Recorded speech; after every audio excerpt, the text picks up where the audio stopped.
And welcome into the Bulldog Blitz. I'm Gerhard Mathagani, joined in by the head coach of the Anniston Bulldogs, Eddie Bullock, and coach, a tough loss down in Alexandria last week. First off, your general thoughts about the game, how everything flowed, and the way your guys competed Friday night. Well, I was pleased with the way they competed. You know, we played hard.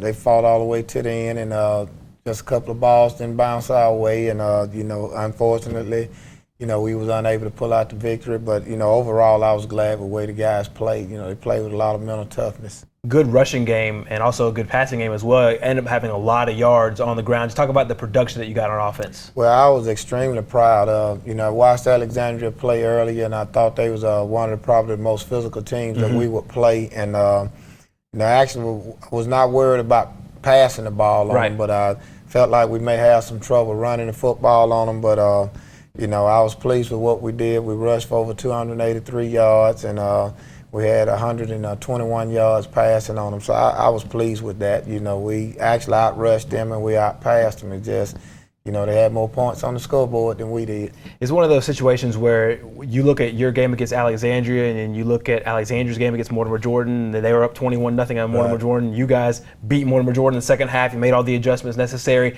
Talk about this region just overall, the way everything kind of played out this season, some of the things you liked about your team, some of the things you're looking forward to as you look into playing all these teams again next year.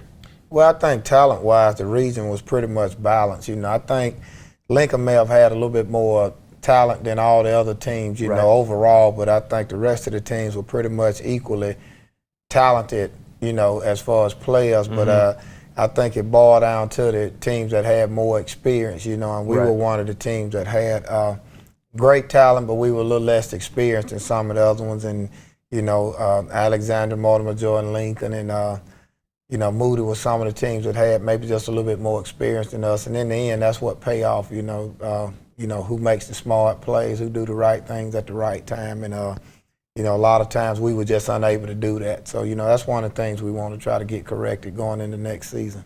Talk about Alexandria, the kind of team they are. Obviously, this is a team that you've known for a long time, and, you've had big battles with them from Class 4A and now into Class 5A as well. Well, what we expected, tough physical team, and it's a highly competitive game because, most of the kids, they know each other. We're not that far apart. So most of the kids know each other from playing, some type of sports throughout school or even in the rec leagues, playing against each other. And basically what we expected, power game, and same formations that they've probably been running, I would guess, probably about the last 20 years. So, right. It was nothing unexpected. It's just the fact of who's going to go out and execute the game playing the best. And, they executed a little bit better than us in crucial times. You touched on it earlier, and we've talked about this for a majority of the season, playing younger guys. Talk about this environment with those younger guys, knowing that, hey, you're going to have to face these experiences again as your career, so to speak, rolls along, and being able to get this kind of game, be able to play tough, play physical, and play competitive as well. Well, with them being young, you want them to sort of get into the fire, and a lot of them, had no alternative but to get in. And what I'm hoping is that, after we set out a little while, after the season is over with, and they can kind of evaluate how the season went, they can learn from it and, have a concept of the speed of the game and some of the things that they need to do. Right. And that in turn makes us a smarter football team. And I think we'll still be pretty athletic, because like I said, we only lose 2 guys that starts on offense and I think 4 on defense, but we had guys on defense younger guys that played in those positions also. So I think we'll be in pretty good shape. Absolutely. A very competitive game over in Death Valley, a very good first half as well. You'll take a look at first half highlights of Alexandria's game, or Anniston's game against Alexandria over in Death Valley. We'll have first half highlights coming up next.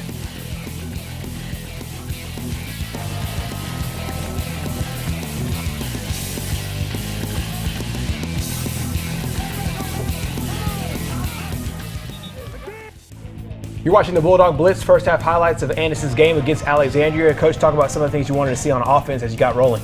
Well, basically, we want to try to establish a run game. You know, we knew they were going to load the box, and Alexander's pretty good at setting the edge on defense. So we wanted to kind of hit them inside, and then maybe get to the corners. And you know, they were stuffing us pretty good earlier, so we decided to spread them out, and we went to the air with the ball, and we actually got 3 first downs, I believe, on the first possession, but penalties ended up backing us back inside the red zone on our side of the field, and we had to punt the football, so it sort of negated all the good that we had done. And we came back defensively, and you know, the guys you can see right here were swarming to the football.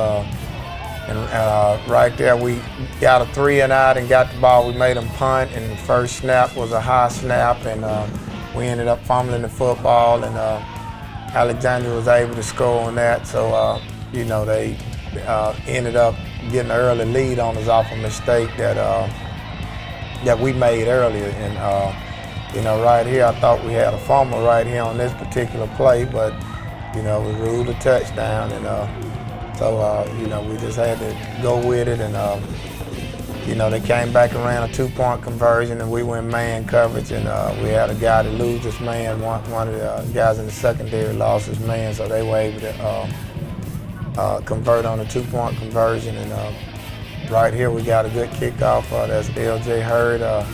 Makes a good return. You know, we've been on them about just popping it up in there. And like I say, he's probably one of the fastest on the football team. And, you know, right here we got a good rollout with Dobbins to Tate Miller, good hitch on the outside because they didn't want to give up the deep ball. And so they was playing back about 20, 25 yards back deep. So we decided we would throw it underneath. But there again, we got a couple of penalties and got stopped. And Daquan Ross got off an excellent punt, and we came back here, and you know, they just ran a straight lead right there. And we first play we called a fumble. That's Bass Sturkey got his hand in there and caused a fumble, and we came back on a rollout. They had pretty good coverage, so Quintavious took the football and sort of ran up the middle and got a great gain, and that ended the first half. And right here we kind of popped it in the middle on them right here. That's Jermaine Akers.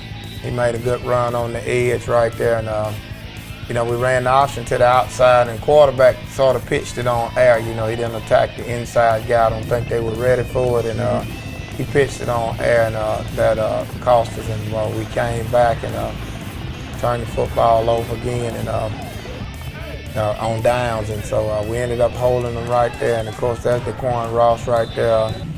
Kind of put him in at tight end. He's a junior. He'll be back next year, and he made a great catch for us and got us in good field position, and we came back right here, and we was running the option again. And you know, my quarterback, if they play slow, he's supposed to play fast, and we kind of popped it inside on them a couple of times. And I noticed that they were reading flow down on the goal line, so we decided to go and run the bootleg on them, in which they were reading flow, and Dobbins was able to walk in the end zone. And of course, they went for 2, so, you know, we had to go for 2, try to tie the game up. And, you know, we called a spread pass on them, and we were able to convert. They had pretty good coverage, but we had a one-on-one situation with DeMonte Mill. And, you know, as I mentioned earlier, if I get him in a one-on-one situation with the linebackers, I'll bet my money on him any day. Absolutely. You're able to score there and get that late touchdown and the 2-point conversion. Talk about what that did for momentum heading into halftime. Well, we knew we had opportunities earlier. Like I said, when we came out, the very first possession, we were driving the football down, and we felt like we could score on them. But,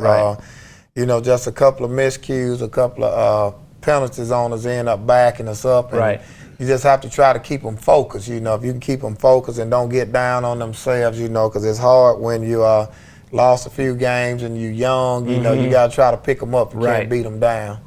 Talk about just the way that this team came out physically. It seemed like from the line of scrimmage and really, you know, on the outsides as well, the things that you wanted to get done, things that you wanted to accomplish, you were able to accomplish those things. Well, we wanted to send a message that, you know, they were not more physical than we were, you know, and that's usually a tone setter for us. And the guys sort of had that mindset in their head that we're going to go out, you know, work hard in the weight room all summer, and they condition, and, you know, we just not going to let anybody go out there and be more physical than us. And that's basically what kept us in the game. They even despite the penalties and all that, they refused to just be whooped out on the field. And I like that about them. From an adjustment standpoint, were there any things that you needed to adjust to, or is it basically running the same things that they've always run? We was going to run the same thing we always ran. I mean, they did the same thing that we expected on film, right. Same formations, no difference. And, when we got them to start throwing the football, we knew we had them out of their element then. And, basically that's just an, nonverbal cue that, they doing what we want them to do. And, right. and basically we knew everything that they were going to do. It's just a matter of us executing or either them executing. And a few plays we executed well, and on a few plays they executed well, Absolutely. Right. Coming up next on the Bulldog Blitz, we'll have second half highlights, see the way that Anniston closed out that game against Alexandria. But first, coming up, Lucasville Stadium, the Anniston band played. They're no strangers to Death Valley as well. You'll take a look at their performance from Friday night.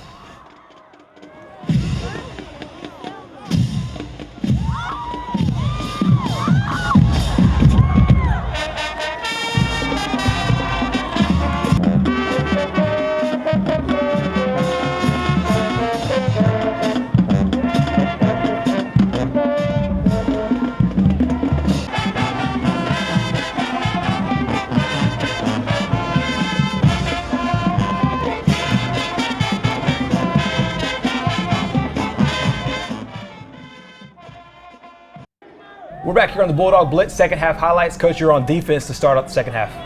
Well, we wanted to come out and just reestablish ourselves, be a little bit physical with them. And right there, you can see we gang tackling. Immediately forced a 3 and out. Got the football back on a punt there.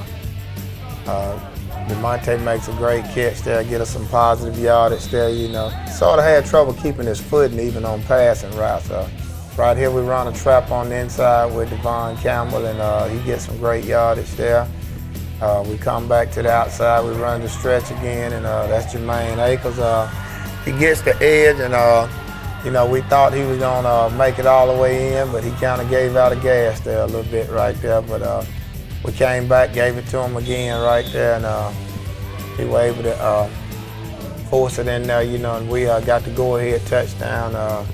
Went for the PAT, and we actually missed the PAT. And on this particular play, they ran a little toss sweep with trips to the left, and we kind of got outflanked and just didn't line up right, didn't play it right. And right here, they ran the screen, and we actually kind of got back.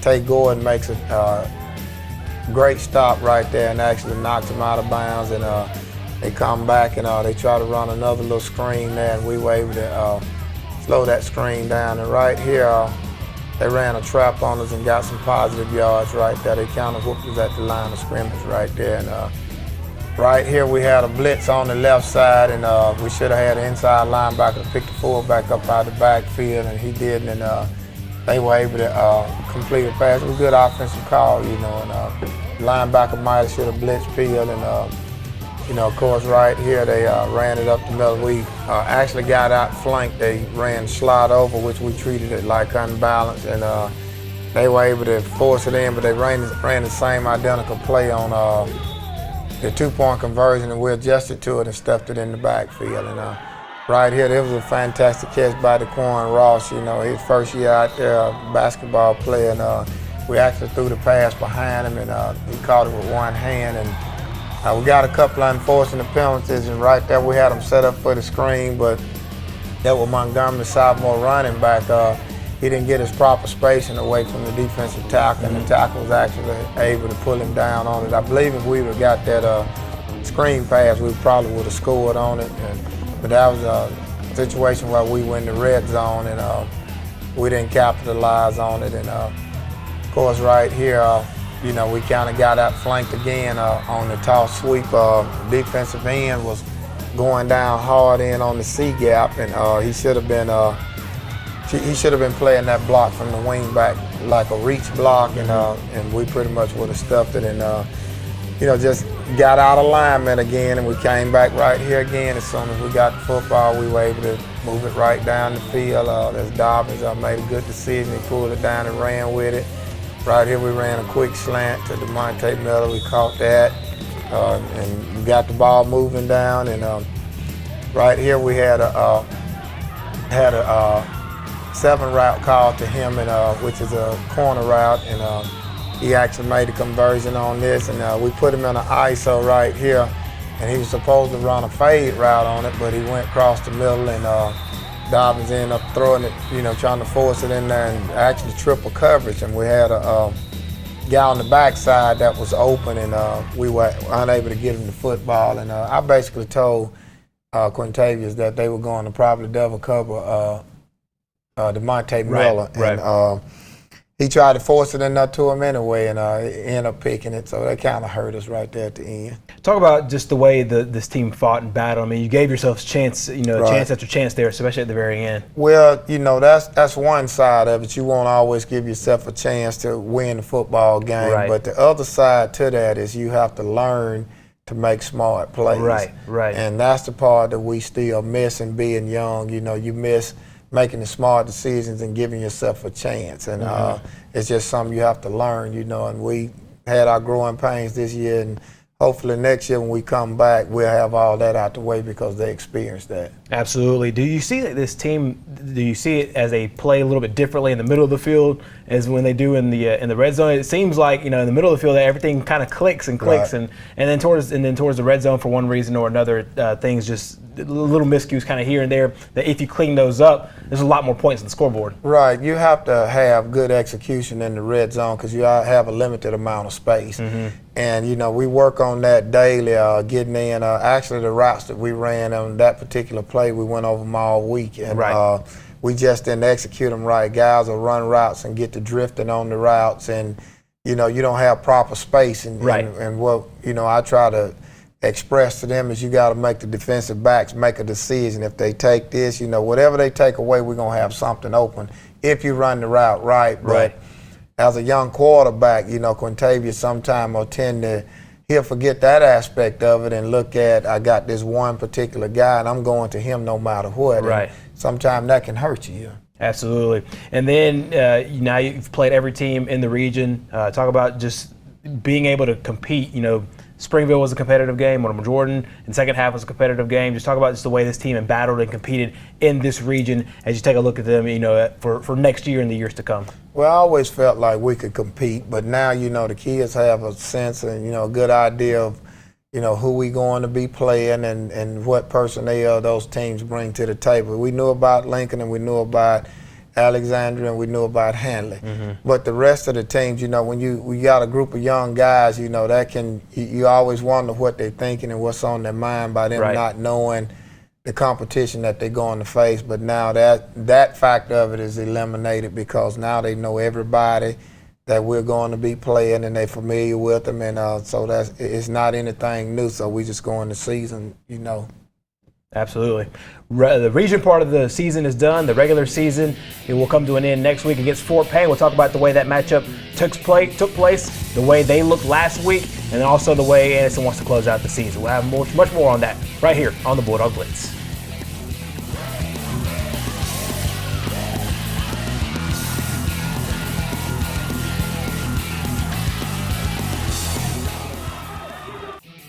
And we're back here on the Bulldog Blitz Week 10. Now is Fort Payne. First off, Coach, it's not a team that you've played very often. Just talk about just the way this matchup came across.